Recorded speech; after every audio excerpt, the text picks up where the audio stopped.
Беровчани и институциите во овој туристички град мора да го променат начинот на грејење, за да во зимото има чист воздух, покажува анализата на експертите, општината, но и на инспекторите. Најголем дел од шумите во Малешевијата се во приватна собственост и токму поради ова огревното дрво е најисплатливиот енерген за жителите во Малешевскиот регион.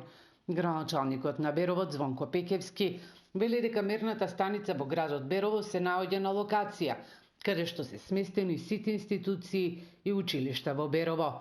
Институциите се греат на мазут или на дрва, а котлите им се стари неколку децении или со години не се сервисираат. Доколку сите јавни објекти, ние како општина, имаме надлежност врз тие кои се на локално ниво, ги подобрат своите капацитети за грејење, говорам за самите котли во кои се горува, тој мазут, истовремено самите оџаци, ако тие редовно се сервисираат или извршат својата соодветна реконструкција во однос на времето во кој били инсталирани, секако дека тоа значително ќе влијае, а истовремено ќе биде и повод и кон граѓаните да можат да поминат на поквалитетни извори на енергија со кои би ги загревале своите простори во текот на зимскиот период, кога пиковите на загаденост во Берово се навистина на високо ниво.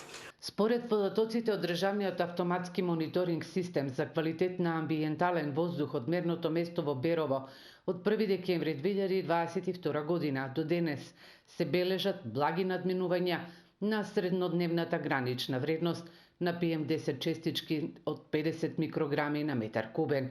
Во декември 2023 година 19 дена била надмината 24 часовната гранична вредност. Во јануари годинава пак такви денови имало 11. Инаку Берово е една од воздушните бањи на Балканот и со овој адот низ годините се развива туризмот во Малешевскиот регион, кој е еден од најживописните во земјава.